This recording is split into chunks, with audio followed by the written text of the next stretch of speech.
as you're aware, the 220 property that we acquired the stimulus funds for through the MPO was intended to originally have been a joint project of Guilford County, the City of Greensboro, and the town of Summerfield. And it ended up in our area of concern because the county and the city at that time didn't have any funds that they could put forward. That's why we went into the lease program and things of that nature. Obviously, with the stimulus funds made available for this project, it does make it easier for everyone to get back involved. And Guilford County staff has offered to manage that program through the process of the stimulus funds. There's a number of hoops that they have to jump through, a number of timelines that have to be met. And what their recommendation is actually they just basically lift the whole project off of us, and they'll take, with obviously the Guilford County Commissioner's approval, will actually handle and take ownership of the property and use it for the trailhead parking as part of the regional trail system that they're working on throughout the area. So other than the monies that we've spent so far for leasing and for the contract engineering work that's been done, which is about $3,500, I believe, we would divest ourselves completely of the project, and it would just be a public facility owned by Guilford County in our community. Is that going to require a memorandum of agreement or any kind of written documentation so that we not bill later or something? They change their mind? Well, what I need to know right now is whether council wanted to consider this transfer over of authority and responsibility. Just let them have it. And then I'll defer to the attorney as far as what legal position we want to take on that. Oh, if the council knows that yes, restricted, we do need a memorandum of agreement between the parties that spells out the responsibility. Is this saying that, when you say offer to manage the process, it's kind of ambiguous. Are they going to buy the property, build the parking lot, and maintain the parking lot? They have offered to take it off the town. Okay, so we don't have to do anything. We would not have to do anything including what we've done so far. So that $75,000 has been budgeted for a year and it's going to carry over. We can take that off of the budget. We would take that off the budget. How's your feeling toward it? Do you think they're going to move ahead or is it going to stall? No, they're gonna move ahead. They have staff in position to handle this type of project, and they have a whole lot of experience managing recreational projects, construction projects, and trails of that nature. And because it is part of a regional trail system, there is some logic to having part of Guilford County as the region versus the town of Summerfield. We did the hard work, basically. We went down there, we kept pushing the effort. They recognize the fact and do give us credit for making those steps to make this happen. But the reality is that they're in a much better position to manage it from this point forward. And since they're making the offer, as long as the county commissioners agree to move it forward all the way, my recommendation is go ahead and let it happen. Okay. So they get the $300,000 Right, we would not have stimulus. anything to do with it. We would have nothing to do with it. Let's see if I can ask this right. This parking lot is not going to cost anywhere near $300,000. The stimulus funds were for the purchase of the existing property that we've got under contract. Right. And construction of that parking lot. They included in those stimulus funds to potentially purchase additional property. Right.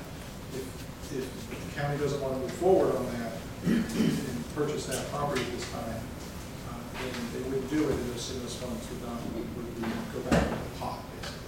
So they couldn't use it for something No, else? they're very specific on these stimulus funds.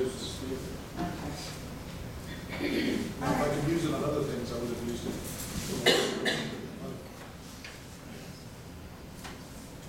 There it is. They have to be under contract by October.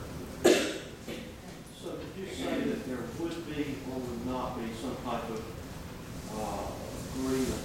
I'll defer to the attorneys whether or not that would be the best way to handle it. We have some expectations that we have talked about with the ramp, handicap ramp, various things. I just want to make sure that we weren't short-changed. Absolutely, we would have to have a memorandum with the county to ensure that they are going to in fact approve the project, and we're simply not giving them a piece of property for which they will then turn into something else. So yes, the would set out our expectation of the use and development of that property.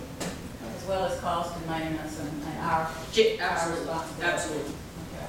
yeah. Well, I'm all in favor of giving it to them. It still preserves the land for parks, it's still government, and we're already $75,000 richer. That's true, and it'll take that much load off of our staff too. So very much agree with it. So what do you need from us? To motion to move forward with the county and make that transfer happen. I make a motion that we direct the town manager to move forward with the, turning over the managing process of purchasing and constructing the trailhead parking lot to the town. Motion by Ms. Flowers, second by Mr. Williams. Further discussion? All in favor of the motion, raise your hand. Okay, unanimous.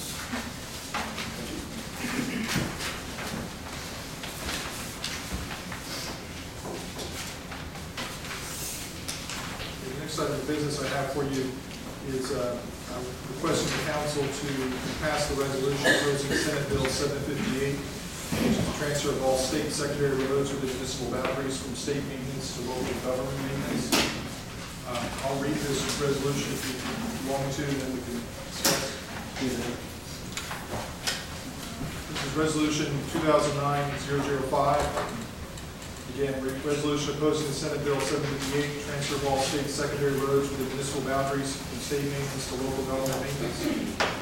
Whereas this bill and other such proposals in Senate Bill 1001 and House Bill 881 are an attempt by the North Carolina Department of Transportation to shift the financial responsibility for thousands of miles of state roads from the state of North Carolina to local governments, reversing the policy adopted by the General Assembly in the 1930s, under which state assumed control of the state highway system, the local governments in North Carolina became known as the Good Road State. And whereas the current effort to divest the state from its responsibility for large portions of the state's road system represents a short-sighted application of responsibility caused by the state's inability or refusal to finance and manage it effectively, primarily shifts the responsibility back to local governments which lack the capacity to maintain the system. And whereas the local governments face their own daunting challenges in providing existing essential services with strained revenue sources without this attempted new unfunded mandate, and whereas the state's road system is fundamental and critical to the economic health of the state and the well-being of its citizens, and it should not be sacrificed or abandoned for lack of determination by the state to continue to maintain its historical responsibility and stewardship. Now therefore be it resolved that the North Carolina General Assembly is respectfully and urgently requested to reject proposals such as those in Senate Bill 1001 and House Bill 881 and in the Senate Bill 758, which would transfer responsibility for large portions of the state's road system to local governments, weaken and dismantle the Powellville Street Maintenance Funding.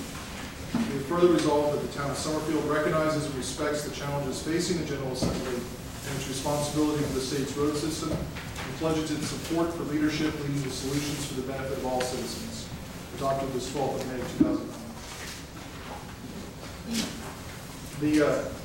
This is essentially something that we've discussed before, and this got all the way into the bills this year, all the way to the point where there was serious discussion. What is at hand is the state is basically saying that they cannot afford to continue to maintain all of the local roads in North Carolina. We have the second largest state-maintained road system in the country, second only to Texas. And every road in Summerfield is under state maintenance, whether it's a cul-de-sac with 3 houses on it, 4 houses on it, or US 220. And they basically are telling us that they can't afford it anymore. There are lots of reasons why they are looking at ways to raise funding, but what it comes down to is a basic concept that the gasoline taxes have not been raised in many years. As a matter of fact, they were even capped when the prices went through the roof last year. And as people purchase more economical cars, they get better gas mileage, so they buy less gas. So those two things combined have significantly reduced the revenues over time for state maintenance of roads. There has been a funding gap for many years. They've been trying to come up with different ways of addressing it.